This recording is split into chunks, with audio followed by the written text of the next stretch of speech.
गठबन्धन मक्सिर 4 का लागि मात्रै हो। 4 भन्दा पछि कुनै किसिमको गठबन्धन रहनेवाला छैन। यतिखेर काङ्ग्रेस जोगाउनका निम्ति पनि हामीले नेकपा एमाले जित्न जरुरी देखेको छु। आज मैले त काङ्ग्रेसलाई जोगाउनका निम्ति पनि नेकपा एमाले जित्न जरुरी देखेको छु। तपाईका एजेन्डा 1 2 3 के मुख्य के 1 2 3 मा भन्नुपर्छ। पछिल्लो सङ्घीय लोकतान्त्रिक गणतन्त्र प्राप्तिको निम्ति थुप्रो पटक जेल बसेको छु, थुप्रो हिरासतहरू बसेको छु, थुप्रो बुटहरू लाठीहरूसँग पुलिसका लाठी र बुटहरूसँग लडाइँ लडेको छु। नेकपा एमालेको समर्थन रहिरहेको बेला चाहिँ यो प्रदेशमा 7 जनाले मात्रै मन्त्रीमण्डल चलाइरहेको अवस्था थियो। नेकपा एमाले यो सरकारमा आफ्नो उपस्थिति नभइसके पछाडि आज त्यो 27 जनामा पुग्यो। 27 जना मन्त्री सांसद किनिबेचमा जानेछन्, थाइल्यान्डका होटलहरू बुक हुनेछन्, सिङ्गापुरमा चाहिँ मान्छेहरू उड्नेछन्, डिलहरू विदेशमा हुनेछ, अनि नेपालको स्वाभिमान बिक्री हुनेछ, नेपालको राष्ट्रियता बिक्री हुनेछ। तर तपाईको फेरि पार्टीले तपाईको एजेन्डा भिजनलाई लागू गर्दिएन भने त गाह्रो हुन्छ नि तपाईलाई यो काम गर्न। हैन, मेरो पार्टीले पनि भनिसक्यो हुने मल हामीले नपाउने, र जसका कारणले मैले 200 बोटा चाहिँ खुर्सानी लगाइरहँदा एउटा बोटा बराबर पनि मैले चाहिँ प्रतिफल लिन सक्दैनौँ। त्यसो भएर हामीले चाहिँ ती उन्नत किसिमका बिउका पछाडि लाग्न जरुरी छ। ती बिउ राज्यले दिनु पर्यो। राज्यले दिएको बिउले चाहिँ त्यो किसिमको प्रतिफल दिएन, त्यो किसिमको उत्पादन दिएन भने राज्यले त्यो क्षतिपूर्ति बापत किसानलाई चाहिँ कम्पनसेसन बापत चाहिँ किसानलाई उसले पैसा दिनु पर्यो। नेपाललाई आत्मनिर्भर र स्वाभिमानी बनाउनका निम्ति अब हाम्रो चाहिँ बढीभन्दा बढी र ठुलो बजेटिङ भनेको कृषितिर जानुपर्छ। त्यसको निम्ति मेरो पहल कदमी रहनेछ। यस क्षेत्रको मुख्य समस्या के हो जस्तो लाग्छ तपाईलाई? त्यसो भएर 2 किसिमका विकासका मोडेलहरूलाई चाहिँ दिमागमा मन मस्तिष्कमा राखेर म अगाडि बढिरहेको छु। जस्तो उपमहानगरपालिका 20 मिनट पानी पर्यो भने उसले चाहिँ पानी बग्ने नाली सहितको विकासको अवधारणा अगाडि बढाउन सकेन। यस कैलाली क्षेत्रमा 2 को खका जनताले तपाईलाई मत किन दिने? तपाईका एजेन्डा के, तपाईको भिजन के? यस क्षेत्रलाई जितिहाल्यो खण्डमा कसरी समृद्धितिर लग्नुहुन्छ तपाईँ? 2052 सालमा शेरबहादुर देउवा र प्रचण्ड बीचको झगडाले चाहिँ हामीले चाहिँ यो 17,000 भन्दा बढी मान्छे गुमायौँ। प्रचण्ड मिले जस्ता देखिएका छन्। मक्सिर 4 पछि फेरि शेरबहादुर देउवा र प्रचण्डको बीचमा सत्ता बाँडफाँडको सन्दर्भमा बहुत ठुलो लडाइँ झगडा हुनेछ। त्यो म अहिले पनि 80 बिघा जमिनमा माछा पालिरहेको छु। म आफै पनि किसान हो र 79 देखि 84 को चाहिँ अर्को चुनावसम्म काङ्ग्रेस अत्यन्तै खोज्नु पर्ने हराएको बिलाएको काङ्ग्रेस हुनेछ। माओवादी डरायो र हामीबाट भाग्यो र मक्सिर 4 पछि नेकपा एमालेको सरकार बन्नेमा कुनै मलाई लाग्छ सुदूरपश्चिमेली कुनै अरू कुनै जनता देशमा कन्फ्युजनमा छैनन्। मक्सिर 4 पछि एमालेको सरकार बन्नेछ।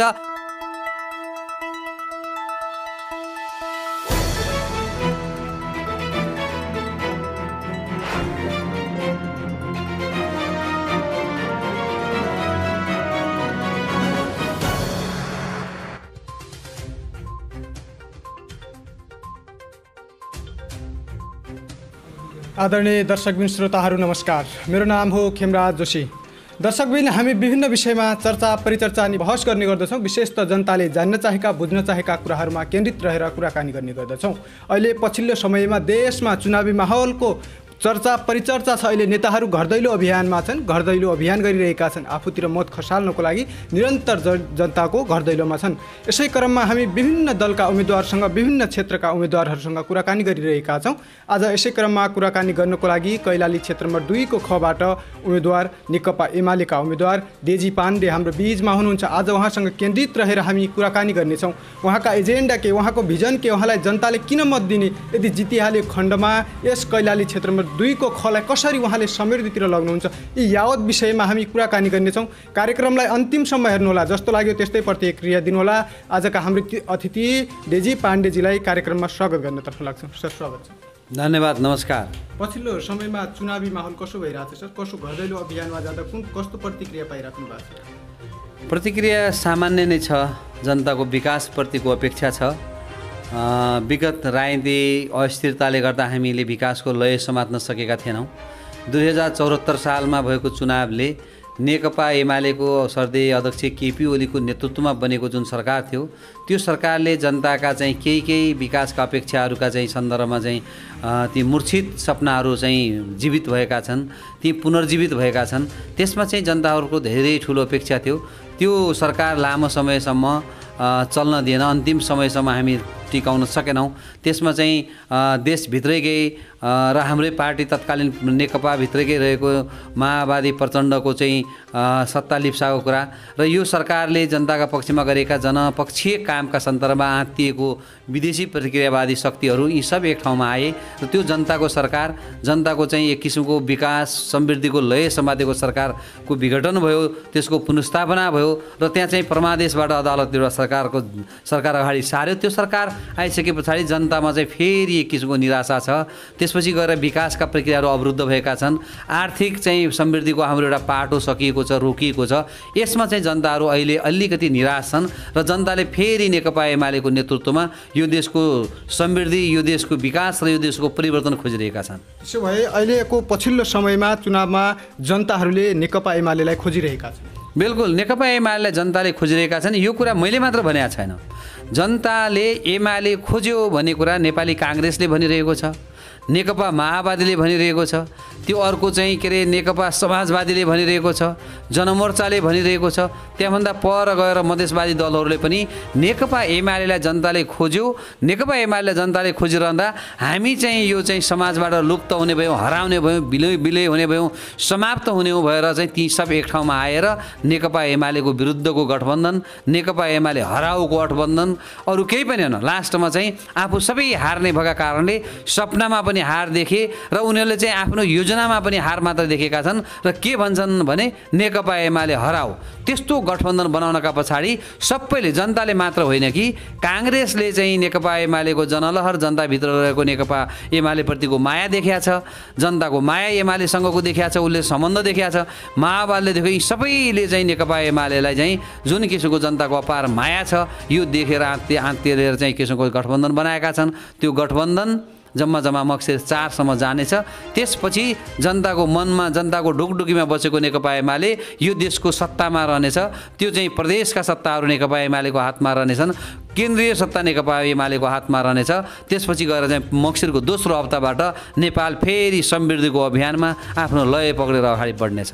त्यसो भए अहिले जनताले नेकपा एमालेलाई खोजिरहेका छन्। पछिल्लो समय जनताले रोजेको पार्टी, खोजेको पार्टी नेकपा एमाले बन्दै गएको छ। तपाईँ यो बिचमा यहाँ गठबन्धन छ, यो गठबन्धनको बिचमा तपाईँलाई हराउनुको लागि गठबन्धन निरन्तरमा लागिरहेको छ। फेरि त्यसैमा अहिले पछिल्लो समयमा भर्खरै उत्पादन भएको नागरिक उन्मुक्ति पार्टी पनि यो क्षेत्रमा बलियो बन्दै गइरहेको छ।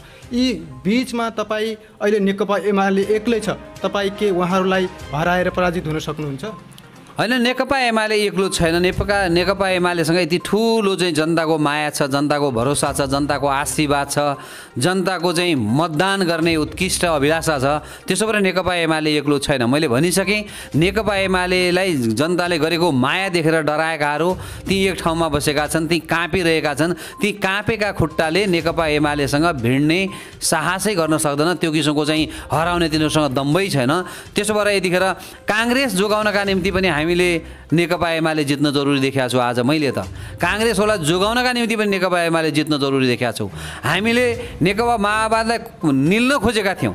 नेकपा एमाले 74 को आम चुनावमा नेकपा एमालेलाई काखीमा, के अरे माओवादीलाई काखीमा राखेर त्यसलाई खुर्तुलुक्क निल्ने गरी हामी अगाडि बढेका थियौँ। त्यो किसिमको पार्टी एकीकरणको कुरा अगाडि बढ्यो। सबै कुराले नेकपा माओवादी सकिँदै थियो। नेकपा माओवादी सकिरहेको नेकपा माओवादीले कसरी भान पायो भने नेकपा एमालेप्रतिको तत्कालीन त्यहाँभित्रको पनि दुईवटा खेमा, त्यो लभिङ, त्योभित्र नेकपा एमालेका जनताप्रतिको, के अरे नेताप्रतिको जनताको क्रेजलाई देखेर नेकपा माओवादी डरायो र हामीबाट भाग्यो र आफू अहिले चाहिँ नेकपा माओवादी काङ्ग्रेसलाई खाने दाउमा अगाडि बढेको छ।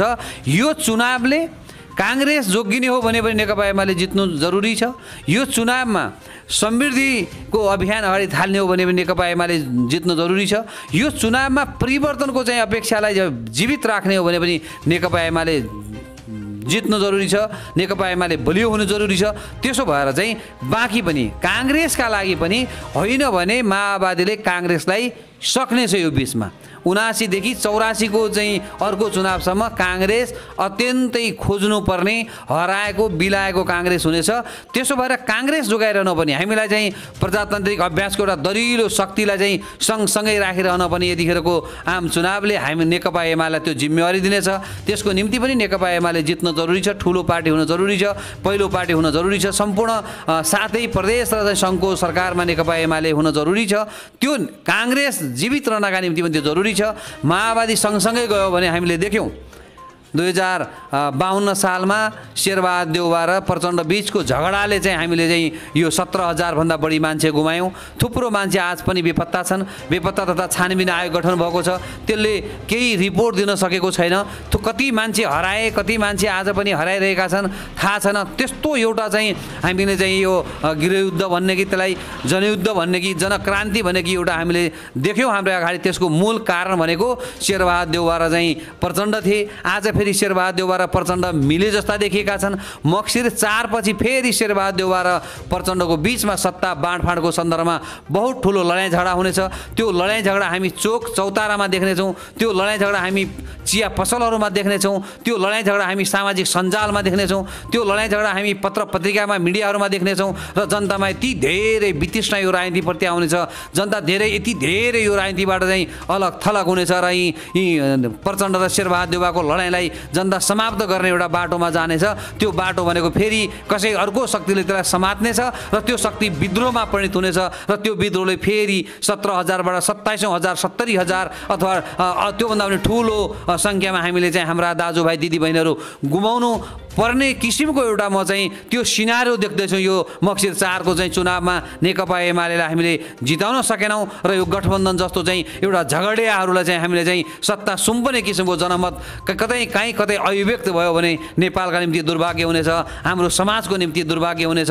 त्यसो भएर पनि मक्सिर 4 नेकपा एमालेको चुनाव चिन्ह पनि 4, मतपत्र पनि 4, यो सबै 4ले पनि के बताउँछ भने नेकपा एमालेको जित र मक्सिर 4 पछि नेकपा एमालेको सरकार, त्यसैमा हाम्रो समृद्धि, त्यसैमा हाम्रो परिवर्तन, त्यसैमा हाम्रो चाहिँ भविष्य मैले देखेको छु। आम जनताले पनि यसरी बुझेका छन्, देखेका छन्। हामी हिँडिरहँदा पनि, हामी मतदाताको बिचमा गइरहँदा पनि जनताहरूको त्यो प्रतिक्रिया छ। त्यसले चाहिँ म निकै उत्साहित पनि छु र मक्सिर 4 जनताले बेग र प्रतीक्षाका साथ नेकपा एमालेको चुनाव चिन्ह सूर्यमा मतदान गर्ने गरी पर्खी बसेको मैले पाएको छु। यो भनिरहँदा यस कैलाली क्षेत्र नम्बर 2 को खका जनताले तपाईँलाई मत किन दिने, तपाईँका एजेन्डा के, तपाईँको भिजन के, यस क्षेत्रलाई जितिहाल्यो खण्डमा कसरी समृद्धितिर लग्नुहुन्छ? स्वाभाविक रूपमा कैलालीको क्षेत्र नम्बर 2 ख भनिरहँदा तराई मात्रै छैन, 4वटा पहाडको मौन्याल गाउँपालिकाका वडाहरू पनि यो निर्वाचन क्षेत्रभित्र पर्दछन्। त्यहाँ पनि त्यो के अरे पहाडको 4वटा निर्वाचन क्षेत्र के अरे 4वटा वडा केही पनि छैन र कैलालीका चाहिँ 10वटा वडाहरू बर्दगोरिया गाउँपालिका पुरा, लम्की चुहा नगरपालिकाका 4वटा मिलाएर मसँग 14वटा वडाको चाहिँ आज प्रदेश सभा छ। त्यो प्रदेश सभामा स्वाभाविक रूपमा पहाडमा मैले एक किसिमको विकास मोडेलको सन्दर्भमा डिस्कसन छलफल गर्नुपर्छ र तराईको सन्दर्भमा अर्को छलफल मैले गरिरहनुपर्छ। पहाडमा आज पनि सामान्य ट्र्याक खोलिएको छ, अलिकति त्यो नालीसहितको बाटो भए पुग्छ भन्ने पहाडको छ। पहाडमा आज चाहिँ हामीलाई बिजुली आइदिएको भयो भन्ने पहाडको कुरा छ। पहाडमा आज पनि सानसाना नाउलाहरूबाट, सानसाना चाहिँ कुवाहरूबाट चाहिँ पानी पुर्याइदिएको भए हुन्थ्यो भन्ने छ। पहाडमा आज पनि सजिलैसित चाहिँ हामीले चाहिँ किनबेच गर्ने खाद्यान्न प्राप्त भएको भए हुन्थ्यो भन्ने छ। अनि तराईमा आइरहँदा धेरै ठुलो चाहिँ नदी कटानको समस्या छ। त्यो हामीले तटबन्धनका माध्यमबाट हामीले त्यो कटानलाई रोक्नुपर्ने छ।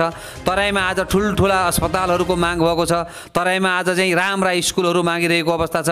पहाडमा सानो चाहिँ हामीले चाहिँ मेडिकलहरू मात्रै भए पनि हुन्थ्यो भन्ने माग छ। त्यसो भएर चाहिँ पहाड र तराईलाई हामीले 2 पाटोबाट विकासको मोडेलमा अगाडि बढाउनुपर्छ। म पहाड घुमेर आएको छु। मैले पहाडमा देखेको समस्या के हो भने छरिएको बस्ती सबैभन्दा ठुलो पहाडको समस्या हो। विकासको बाधक भनेको पहाडमा छरिएर रहेको बस्ती छ। एउटा वडामा चाहिँ मात्रै घुम्दै गर्दा महिनौँ लाग्ने अवस्था पहाडमा छ र एउटा वडामा दिनभरि घुम्दै गर्दा पनि हामी 20वटादेखि 25वटा घरभन्दा बढी हामी भेट्न सक्दैनौँ, हामी पुग्न सक्दैनौँ। त्यसो भएर पहाडमा हामीले एकीकृत बसाइको चाहिँ बस्ती निर्माण गर्नका निम्ति हाम्रा भिजनहरू, हाम्रा दृष्टिकोणहरू र हाम्रा कानुनहरू एकीकृत बसाइमा जानुपर्छ। अनि एकीकृत बसाइहरू भइसके पछाडि हामीले चाहिँ त्यहाँभित्र बसिरहेका नानी बाबुहरूको शिक्षाको निम्ति हामीले अर्को अवधारणा अगाडि बढाउनुपर्छ। त्यसका लागि हामीले आवासीय स्कुलहरू पहाडमा खोल्न जरुरी छ। यी दुईटै कुराहरू हामीले राज्यबाट चाहिँ मूल प्रभावमा ल्याउन नसकेको जुन कुराहरू त्यसको कम्पनसेसनको रूपमा राज्यले लिनुपर्छ। एकीकृत बसाई र आवासीय स्कुलहरू पहाडको पहिलो विकासको एजेन्डाका सन्दर्भमा हामीले अगाडि बढाउनुपर्छ। यत्रो पहाड खाली छ, त्यो पहाडमा हामीले चाहिँ थुप्रो किसिमको आज चाहिँ नगदे बालीहरू हामीले लगाउनुपर्छ। हामीले अदुवा त्यहाँ लगाउन सक्ने अवस्था छ। कृषिको क्षेत्रमा हामीले हल्दी त्यहाँ रोप्न सक्छौँ। कृषिको क्षेत्रमा हामीले अमिलोहरू त्यहाँ लगाउन सक्छौँ। हामीले चाहिँ कागती खेतीहरू त्यहाँ गर्न सक्छौँ। त्योभन्दा अलि माथि उठेर जाने हो भने पछिल्लो चरणमा आएका थुप्रो फलफुलका विषयवस्तुहरू छन्, तिनलाई हामीले त्यहाँ लगेर जानुपर्छ।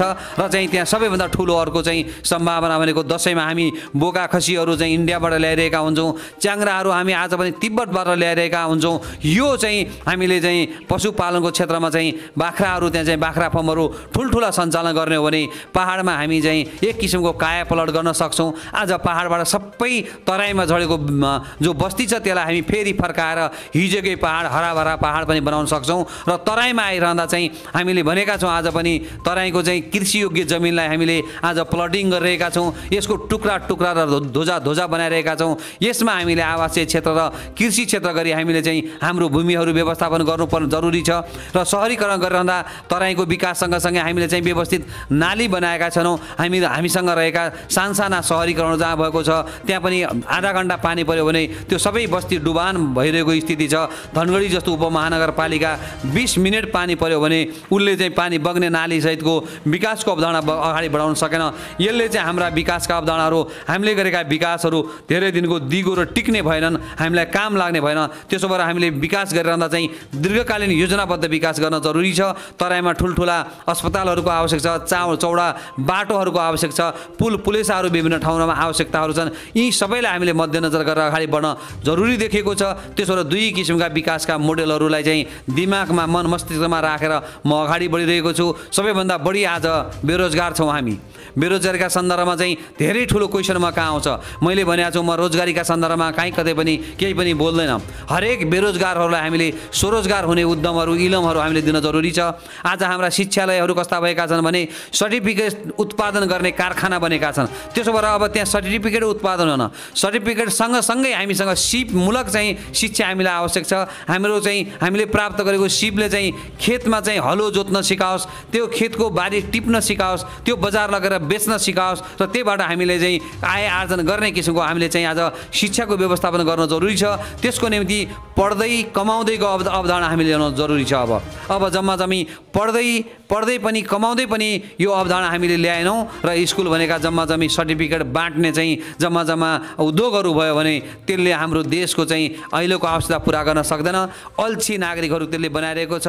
हामीलाई चाहिँ त्यो काम गर्ने भन्दा बाहिर चाहिँ यसले लगिरहेको छ। जम्मा नौकरीका निम्ति हामी चाहिँ जम्मा आज चाहिँ सरकारी जागिरहरूलाई मात्र हामीले चाहिँ ठान्यौँ। त्यसो भएर स्वरोजगार भइरहँदा चाहिँ कृषिलाई प्राथमिकता दिउँ। आज पनि हामीसँग थुप्रो चाहिँ कृषिबाट उत्पादन गर्न सक्ने चिजहरू हामीसँग छ। तर दुर्भाग्य के रह्यो भने सरकारको उपस्थिति कृषिमा कतै देखिएन। त्यसो भएर सरकारलाई काहीँ न काहीँ उत्पादनको प्रक्रियामा सरकार आउन सक्दैन भने त्यसको बजारीकरणमा आउनु पर्यो। बजारीकरण सरकारले गर्न सक्दैन भने आधुनिकीकरणमा सरकारले सहयोग गर्नु पर्यो र कृषिलाई चाहिँ एउटा उद्योगको रूपमा विकास गरेर योभित्र चाहिँ हामीले चाहिँ अग्रिम किसानहरूसँग उत्पादन भएका वस्तुहरू किन्ने अग्रिम सम्झौता गरेर चाहिँ हामीले चाहिँ कृषकहरूलाई प्रोत्साहित गरेर अगाडि बढाउनु पर्यो। हामीले भनेका छौँ कृषकको चाहिँ पहिचान कार्डहरू दिएर हामी अगाडि बढौँ। आज मसँग चाहिँ एउटा कार्ड छ जो कार्डले चाहिँ काहीँ देखाउँदै गर्दा त्यसको एउटा भ्यालु छ। तर कृषि कर्म गरेर गएको मान्छेहरू काहीँ कतै गयो भने त्यसको सुनाइको सन्दर्भमा त्यसको बुझाइको सन्दर्भमा चाहिँ अत्यन्तै चाहिँ त्यो हेयको विषयवस्तु हेलाको विषयवस्तु कृषि क्षेत्र भएको छ। त्यसो भएर नेपालको चाहिँ काहीँ कतै केही कायापलट गर्न सकिने क्षेत्र छ भने कृषि हो। हामीले यतैतिर लाग्नुपर्छ र हाम्रा चाहिँ सोचहरू हाम्रा इन्स्टिट्युसनहरूले पनि कृषिलाई प्रमोट हुने किसिमका चाहिँ हाम्रा पाठ्यक्रमहरू हाम्रा विषयवस्तुहरू हाम्रा छलफलहरू हाम्रा चाहिँ गतिविधिहरू कृषि केन्द्रित हुन जरुरी छ र कृषकलाई चाहिँ हामीले प्रोत्साहन गर्ने पुरस्कृत गर्ने किसिमका चाहिँ अवधारणा ल्यायौँ र कृषकले उत्पादन गरेका चिजहरू हामीले किनिदिने गरी ग्यारेन्टी गऱ्यौँ भने नेपालमा चाहिँ एकै वर्षमा हामी 10औं लाख चाहिँ स्वरोजगारहरू निर्माण गर्न सक्छौँ। स्वरोजगारका क्षेत्रहरू हामी पहिचान गर्न सक्छौँ। त्यसले चाहिँ आज हामीमा रहेको रोजगारीको प्रेसर छ त्यो घटेर जानेछ र स्वरोजगार भइसके पछाडि स्वाभाविक रूपमा आत्मनिर्भर हामी अर्थतन्त्र पनि निर्माण गर्न सक्छौँ। आत्मनिर्भर अर्थतन्त्रले आत्मनिर्भर नागरिक बनाउन सक्छ र र त्यो आत्मनिर्भर नागरिक स्वाभाविक रूपमा स्वाभिमानी भएर अगाडि बढ्न सक्छ, त्यही देशभक्त हुनसक्छ, त्यसले नै समाज परिवर्तनको महत्त्वपूर्ण योगदान गर्न सक्छ, समाज परिवर्तनको त्यो सम्भाग बन्न सक्छ, नेतृत्वकर्ता बन्न सक्छ। त्यसो भएर अब कृषि क्षेत्रलाई चाहिँ हामीले चाहिँ आत्मनिर्भरको गन्तव्य बनाएर अगाडि बढ्नुपर्छ भन्ने मेरो दृष्टिकोण छ। त्यसैको निम्ति मैले प्रदेश सभामा मेरो भूमिका निर्वाह गर्नेछु भन्ने कुराको चाहिँ म प्रतिबद्धता व्यक्त गर्न चाहन्छु। जसो यो भनिरहँदा तपाईँले समग्र रूपमा भनौँ न, यहाँका आम देशकै जनताको गुनासो भनौँ न, नेताहरू भाषण मात्र गर्ने, चुनाव आए मात्र बोल्ने, एजेन्डा भन्ने, तर चुनाव जितिसकेपछि फेरि त्यो क्षेत्रमा अर्को चुनाव नआउन्जेलसम्म फर्केर आउँदैनन् भन्ने एउटा जनताको गुनासो छ नि, त्यो गुनासोलाई के भन्न चाहनुहुन्छ? म अहिले पनि 80 बिघा जमिनमा माछा पालिरहेको छु। म आफै पनि किसान हो र माछा पालिरहँदा ती माछा बेच्ने बजार नपाएर मैले पटक पटक मेरा माछाहरू होल्ड गरेको छु। इन्डियाबाट जुन जसरी सजिलै चाहिँ हाम्रा कृषि उत्पादनका भएका कृषि वस्तुहरू, कृषि उपजहरूलाई चाहिँ बेच्ने सन्दर्भमा चाहिँ अरू ठुलो मार्केटले हामीलाई दबाइरहेको अवस्था छ। मैले के भन्न चाहन्छु भने हामी यो प्रदेश सभामा गइरहँदा हामीलाई चाहिने चिज मात्र हामीले ल्याउने व्यवस्था मात्रै गरिदियौँ भने कृषिमा हामी फड्को मार्न सक्छौँ। आज हामीलाई चाहिएको चिज के छ भन्ने कुरा चाहिँ हामीले कहीँ कतै अनुमान गर्दैनौँ, कहीँ कतै हामीसँग डाटा छैन। भोलि हामीलाई चाहिने चामल हो भने मात्रै हामीले चामल मात्र आउन दिनुपर्छ, चामलसँग गहुँ आउन दिनु हुँदैन। आज हाम्रो चाहिँ नाकाहरू छाडा छन्, जे आए पनि हुन्छ, यहाँबाट चाहिँ जे आए पनि हुनेछ। त्यसो भएर चाहिँ हाम्रो कृषि मरिरहेको छ। हामीलाई चाहिने चिज हामीलाई उत्पादन गरिसक्यौँ, यो चिज चाहिँदैन भन्न सक्नुपर्छ। यति मात्र गरे पनि धेरै कुरा हुन्छ। र मैले भनेको छु प्रत्येक ओडामा हामीले व्यवस्थित हाट बजार बनाउनु जरुरी छ। हाट बजार आज चलिरहेका हाट बजार होइनन्, व्यवस्थित हाट बजार, वैज्ञानिक हाट बजार, त्यसले चाहिँ प्रविधियुक्त हाट बजार। डेजी पाण्डेले उत्पादन गरेको 10 केजी माछा त्यो हाट बजारमा गयो भने त्यो अनलाइन सिस्टमबाट 10,000 मान्छेले आज माछा छ है, फ्रेस माछा हेर्न पाइने व्यवस्था हामीले गर्नु पर्यो। र ती माछाहरू अर्कालाई चाहिएकाले चाहिँ किनिरहँदा चाहिँ डेजी पाण्डेको पोखरी खोजिरहनु परेन। उसले हाट बजारको एउटा सेन्टरमा गएर चाहिँ किनबेच हुने किसिमको हामीले हाट बजार खोल्न आवश्यक छ, त्यसलाई चलाउन आवश्यक छ। त्यसपछि गएर हामीसँग रहेका प्रत्येक पालिकामा हामीले ठुल्ठुला चाहिँ अन्न भण्डारहरू र कोल्ड स्टोरहरू बनाउनु जरुरी छ। ती कोल्ड स्टोरहरूले चाहिँ हाम्रा आवश्यक तत्काल हामीले खपत गर्न नसकेका र हामीले उत्पादन गरेका वस्तुहरूलाई हामीले चाहिँ केही दिनका लागि स्टोरेज गरेर चाहिँ त्यसको क्वालिटीलाई मेन्टेन गर्ने किसिमका चाहिँ स्टोरेजहरू हामीले बनाउनु जरुरी छ। र केही चिजहरूलाई अलिकति लामो समयसम्म हामीले चाहिँ स्टक गर्ने चिजहरू हुन्छन्। जस्तै हिजो हामीसँग चाहिँ साझाका गोदामहरू थिए, ती गोदामहरूले हामीले हान्यौँ, ती गोदामहरूले हामीले जोगाउन सकेनौँ र हाम्रो कृषि र कृषिजन्य उत्पादनहरू चाहिँ परनिर्भर अथवा अरू कसैले जोगाइदिनु पर्ने अवस्था आयो। त्यसो भएर चाहिँ किसानलाई यति मात्र हामीले गऱ्यौँ भने यो कृषि क्रान्ति हुनेछ, धेरै ठुलो क्रान्ति हुनेछ र यो क्रान्तिले हाम्रो जीवन परिवर्तनको निम्ति पनि महत्त्वपूर्ण भूमिका निर्वाह गर्नेछ। र म गइरहँदा आज चाहिँ त्यो केले छेक्यो भन्दै गर्दा हाम्रा पोलिसीहरूले छेक्यो, हाम्रा कानुनहरू नभएर त्यो छेक्यो, हाम्रा ऐनहरू हामीले बनाएनौँ, हाम्रा कार्यविधि हामीले बनाएनौँ, हामीले विनियमहरू बनाएनौँ र यो सबै छेकियो। र म गइरहँदा सबैभन्दा बढी यतैतिर मेरो ध्यान केन्द्रित हुनेछ। स्वरोजगारको फिल्ड, हाम्रो आत्मनिर्भरताको फिल्ड भनेको कृषि हो।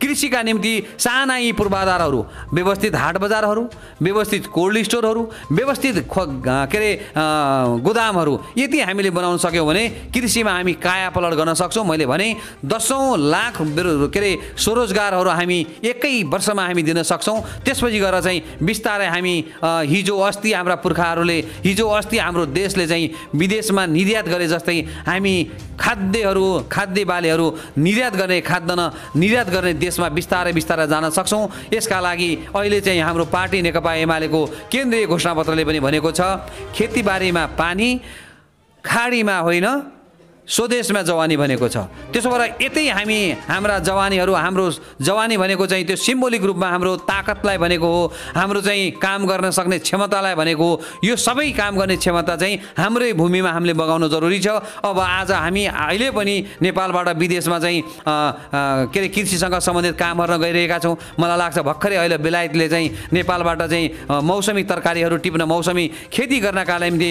कृषि लेबरहरू मगाइरहेको अवस्था छ। इजरायलमा हामी गएर चाहिँ कृषि लेबरहरू इजरायलमा हामी नेपालबाट मगाइरहेको अवस्था छ। हामी त्यहाँ कृषि सिक्न गइरहेका छौँ। जो धेरै पछि, जोसँग हाम्रो जस्तो माटो छैन, जोसँग हाम्रो जस्तो चाहिँ हावापानी छैन, ती देशहरूले आज चाहिँ हामीलाई कृषि सिकाइरहेको बेला नेपाल आफै पनि कृषि प्रधान देश, विगत लामो समयदेखि विदेशका धेरै देशहरूलाई चाहिँ हामीले चाहिँ कृषि उपजहरू दिएर चाहिँ हामी तिनलाई बाँट्ने देश आज हामी बाहिरबाट ल्याएर चाहिँ कुहिएका खाद्यान्नहरू खाइरहेको अवस्था छ। योबाट छुटकारा पाउनै जरुरी छ। त्यसको निम्ति चाहिँ नेपाललाई आत्मनिर्भर र स्वाभिमानी बनाउनका निम्ति अब हाम्रो चाहिँ बढीभन्दा बढी र ठुलो बजेटिङ भनेको कृषितिर जानुपर्छ। त्यसको निम्ति मेरो पहल कदमी रहनेछ। यस क्षेत्रको मुख्य समस्या के हो जस्तो लाग्छ तपाईँलाई? यदि जितिहालेको खण्डमा त्यस समस्यालाई कसरी तपाईँ अगाडि समृद्धितिर लग्नु? मैले देखेकै सबैभन्दा ठुलो समस्या र सम्भावना भनेकै कृषि फिल्ड हो। कृषिमा आज चाहिँ हामीले ठिक किसिमको मल पाइरहेका छैनौँ। बेलामा हामीले चाहिँ उन्नत किसिमको बिउ पाइरहेका छैनौँ। आज संसारले 200 किलोको चाहिँ के अरे फर्सी फैलाइरहेको छ। हामी 20वटा फर्सी राखेर पनि 1 किलो नहुने किसिमको फर्सी हामीले उत्पादन गरेका छौँ। त्यसका पछाडिको के हो भन्दै गर्दा हाम्रो माटो र त्यो माटोमा चाहिने चाहिँ बिउ र त्यो माटोमा चाहिने पानी र त्यो माटोमा चाहिएको सिँचाइ हामी के अरे मल हामीसँग छैन र हाम्रो चाहिँ फसलहरू त्यो कुहिएका फसलहरू बिग्रेका फसलहरू चाहिँ हामीले चाहिँ नयाँ किसिमको दिन सकेनौँ। त्यसो भएर प्रविधिसँगै उन्नत किसिमका बिउहरू हामीले अगाडि ल्याउने हो भने हामीले चाहिँ 20वटा ठाउँमा चाहिँ फर्सी रोपिरहनु परेन। एउटै फर्सीले कुन्टलका फर्सीहरू उत्पादन गर्ने हो भने पछाडि एउटै तपाईँले मुला लाउनु भयो भने कुन्टलको मुला निकाल्नु भयो। एउटै तपाईँले चाहिँ के अरे काउली चाहिँ 50 केजीको काउली बनाउनु भयो भने यसले चाहिँ कृषिमा क्रान्ति ल्याउन सक्छ। यो नभएको कुरा होइन।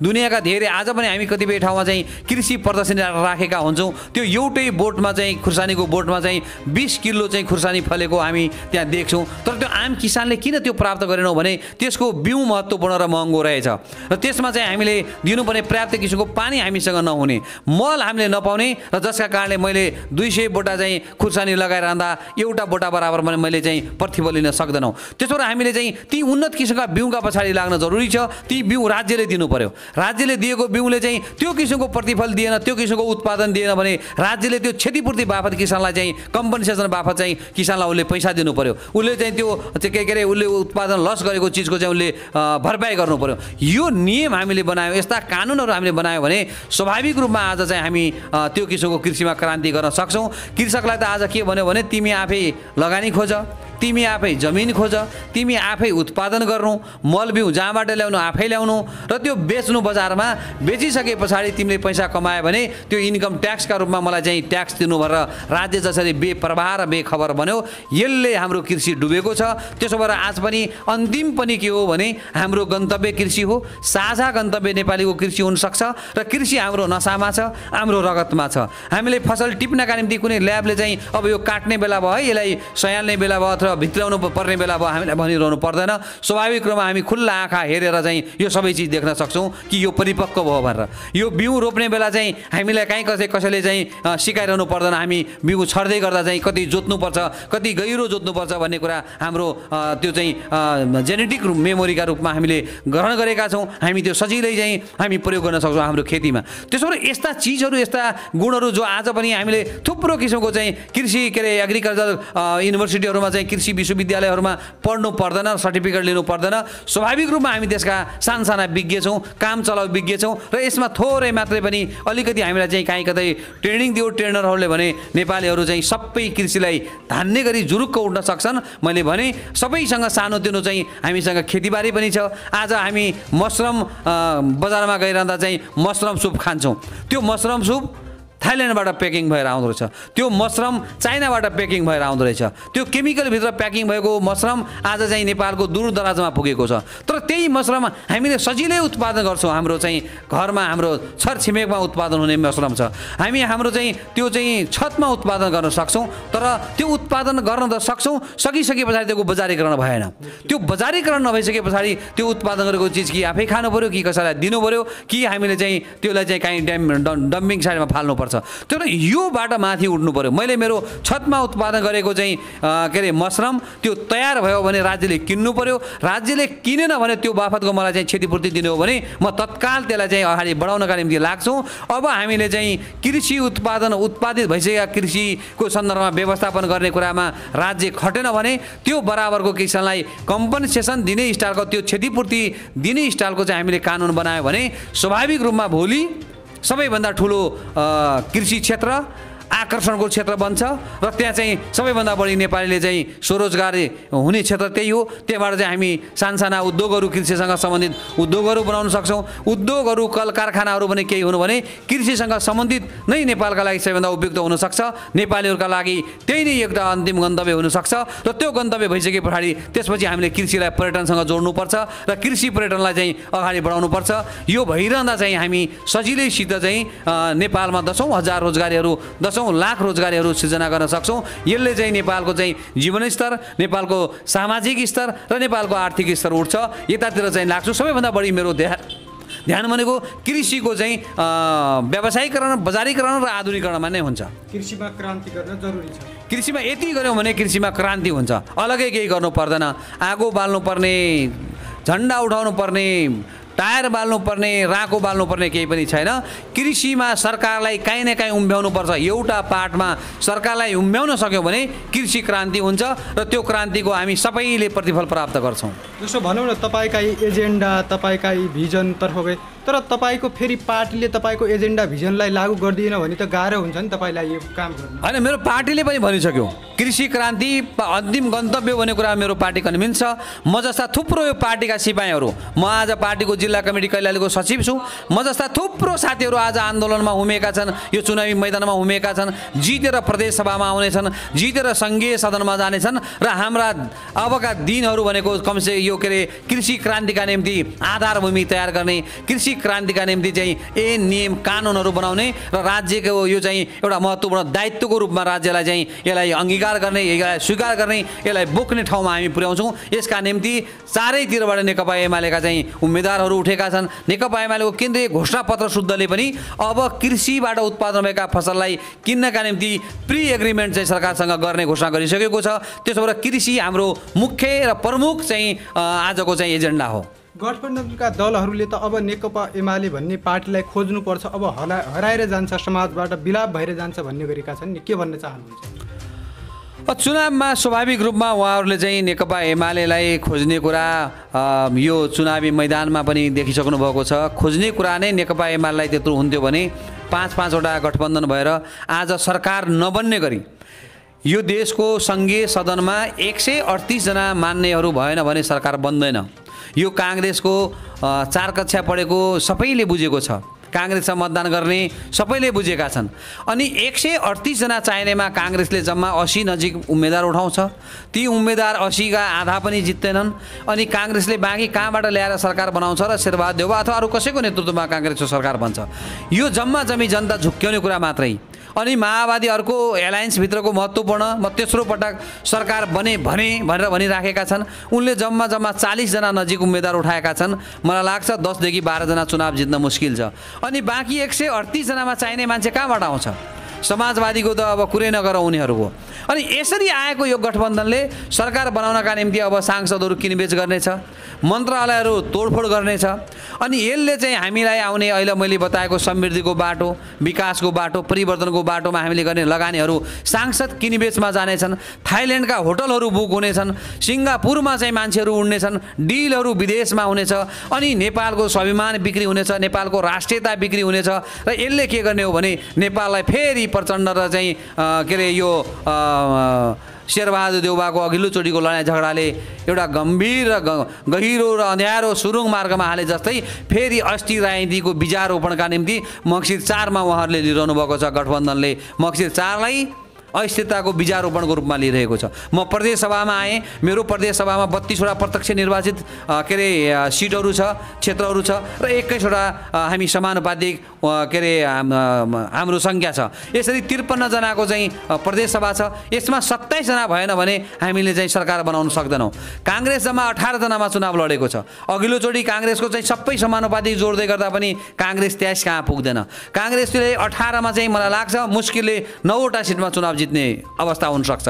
अनि 9वटा चुनाव क्षेत्रमा काङ्ग्रेस चुनाव जितिरहँदा बाँकी 27 ल्याउनका निम्ति उनले कोसँग सम्झौता गर्ने हो, के सम्झौता गर्ने हो, कसका के भनेका कुरा मान्नुपर्ने हो, कतिवटा चाहिँ मन्त्रालयमा चाहिँ नियुक्तिहरू दिनुपर्ने छ, कतिवटा मन्त्रालयमा रहेका विकास बजेटहरू चाहिँ पार्टीलाई बाँड्नुपर्ने होला। मेरो यो निर्वाचन क्षेत्र खमा चाहिँ निर्वाचन क्षेत्र 2 को 2 मा चाहिँ माओवादी केन्द्रको उम्मेदवार छ। माओवादी केन्द्रले जम्मा म जस्ता 12वटा मेरो जस्तो 12वटा क्षेत्रमा मात्रै उम्मेदवारी दिएको रहेछ। 12 मा मलाई लाग्छ 6 पनि उहाँहरूले चुनाव जित्ने अवस्था छैन। अनि यो बेला बाँकी कहाँबाट ल्याएर उहाँहरूले सरकार निर्माण गर्ने हो?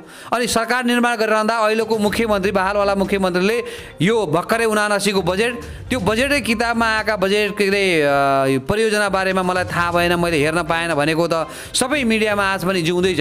अनि यस्ता खाले मुख्यमन्त्री बनाएर यो देशलाई यो प्रदेशलाई कुन भङ्गालोमा हाल्न खोज्यौँ हामीले?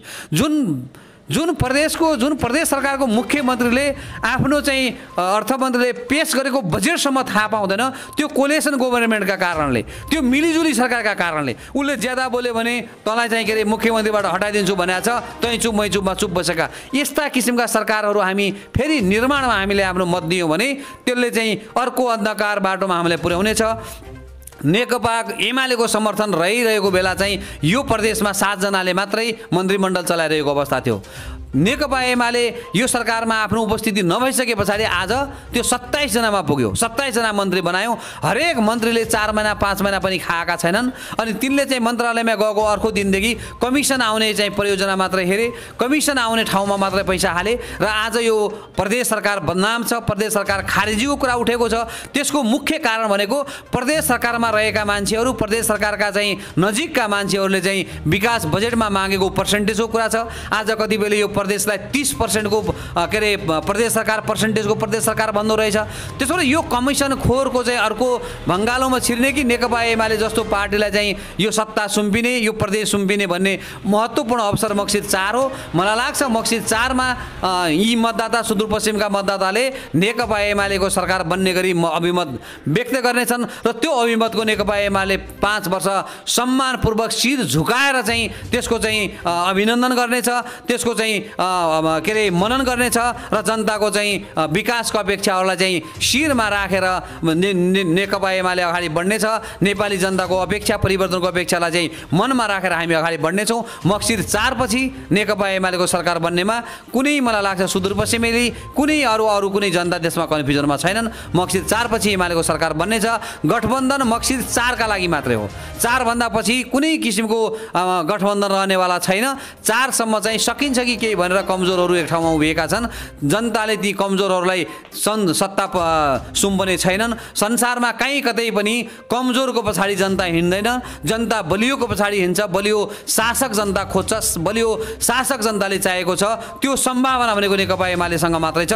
त्यसो भएर जनता बलियो शासक, बलियो सत्ता, बलियो सरकार बनाउनका निम्ति तयार छ। त्यो नेकपा एमालेमा प्रतिबिम्बित हुन्छ। मक्सिर 4 पछि नेकपा एमालेको ढुक्क सरकार बन्छ। यसमा चाहिँ सबै विश्वस्त हुँदा हुन्छ। त्यसो भए मक्सिर 4 पछि देशमा विभिन्न प्रदेशमा नेकपा एमालेको सरकार बन्छ। मक्सिर 4 वटा मतपत्र, 4 मतपत्रमा सूर्य, योभन्दा अर्को अवसर कुनै पनि हुँदैन, कसैसँग छैन।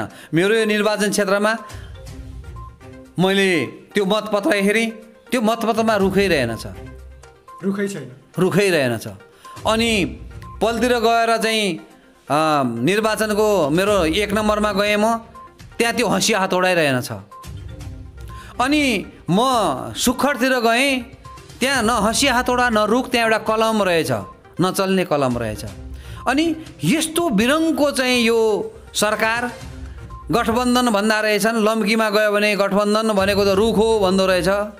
मेरो यो निर्वाचन क्षेत्रको लम्की चुवाको गुल्रा, त्यसपछि गएर चाहिँ बौनिया, सडकहरू बौनियामा आए भने गठबन्धन भनेको त गोलाकारभित्रको हँसिया तौडा भन्दा रहेछन्।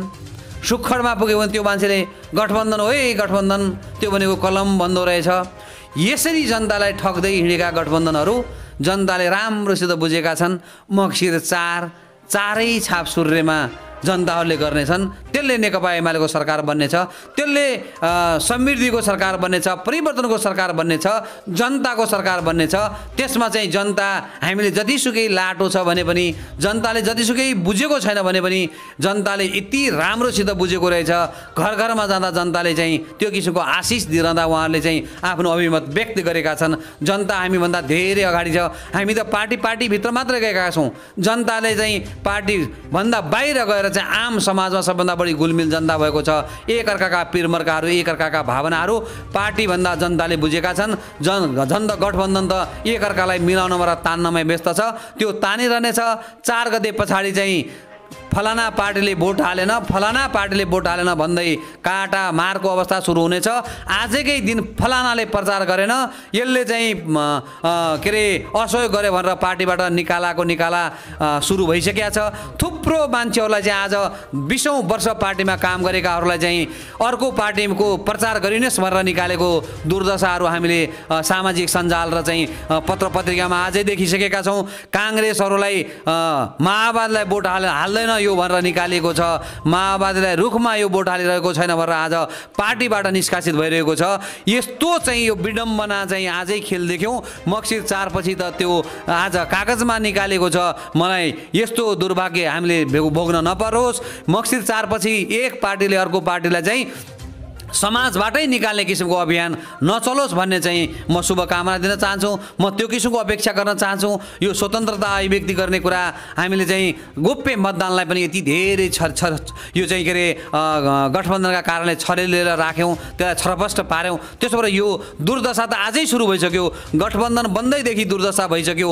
गठबन्धनको चुनावी प्रक्रियामै धेरै मान्छेहरूले चाहिँ 20औं वर्षको आफ्नो चाहिँ राजनीतिक जीवनको हत्या आफ्नै आँखा अगाडि हेरे। आफ्नो पार्टी अर्का पार्टीलाई भोट नहालेका कारणले 20औं वर्षको आफ्नो पार्टीभित्रको लगानीलाई चाहिँ तिताञ्जली दिएर लगानीलाई चाहिँ आज भस्म गर्नुपर्ने अवस्था भयो। पार्टीबाट निकालिएको रुँदै पत्र बुझ्नु परेको अवस्था छ। त्यसो भएर चाहिँ यो गठबन्धन न पार्टीका पक्षमा छ, न जनताका पक्षमा छ, र न नेपालका पक्षमा छ। त्यसो भएर यो गठबन्धन केही मान्छेहरूको लुटी खाने भाँडो मात्रै हो, लुटी खाने एउटा अभियान मात्रै हो।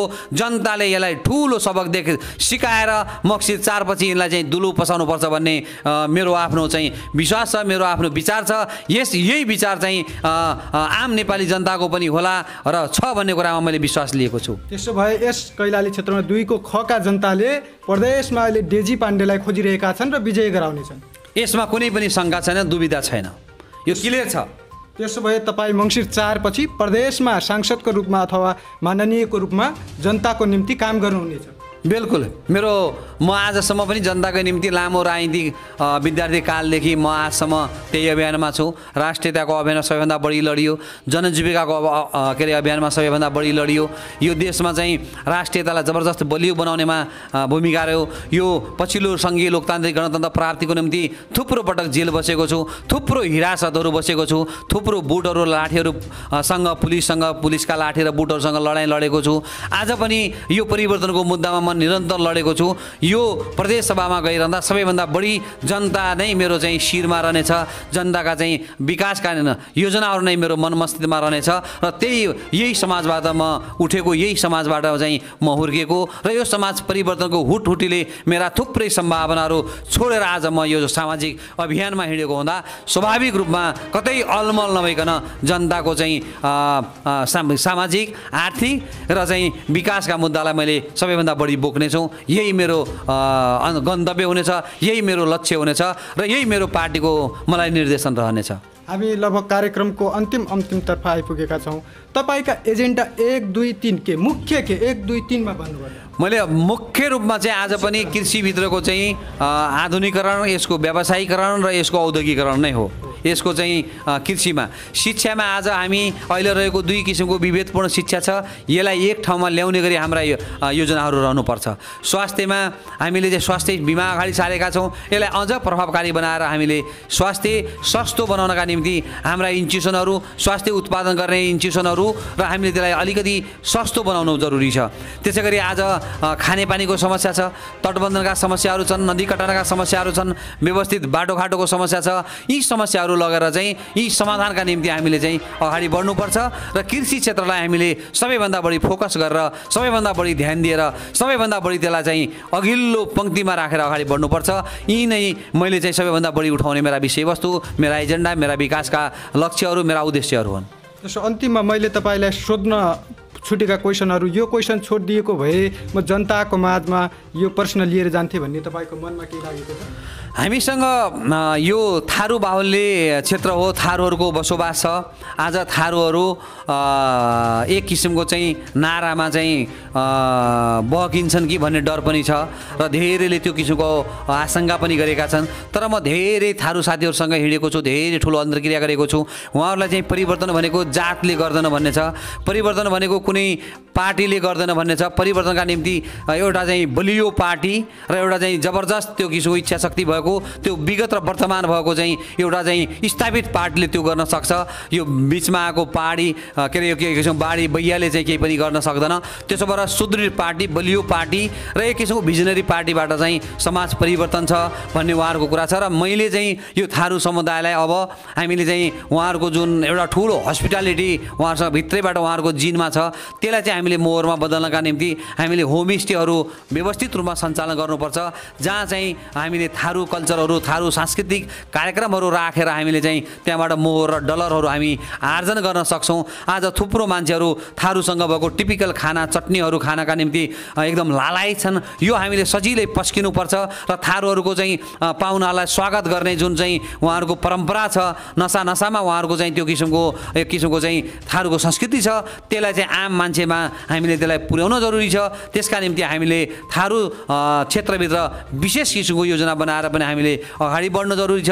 यति कुरा गऱ्यौँ भने मलाई लाग्छ हामी यो समाजलाई प्रगतिको मार्गमा अगाडि डोर्याउन सक्छौँ। सम्पूर्णलाई मक्सिर 4 मा नेकपा एमालेको चुनाव चिन्ह सूर्यमा मतदान गरी हामी जुन जुन ठाउँमा छौँ, जहाँ जहाँ छौँ, सबै ठाउँमा सूर्य छ।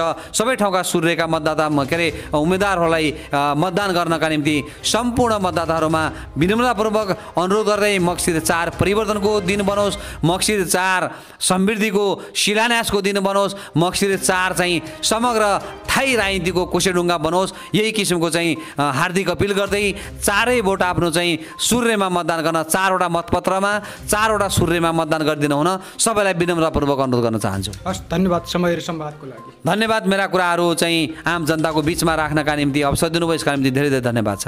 धन्यवाद। आदरणीय दर्शकबिन श्रोताहरू, म यतिखेर कैलाली क्षेत्र नम्बर 2 मा छु, 2 को पनि ख मा छु। यो बीचमा मैले नेकपा एमालेका उम्मेदवार डीजी पाण्डेजीसँग कुराकानी गरेका छौँ। उहाँका एजेन्डा, उहाँका भिजन यदि तपाईँहरूलाई मन परेको खण्डमा आफ्नो अमूल्य मत दिई उहाँहरूलाई पनि एउटा यो क्षेत्रमा, एउटा प्रदेशमा काम गर्ने अवसर दिनुहोला भन्दै यस कार्यक्रमबाट छुट्टिन चाहन्छु। नमस्कार।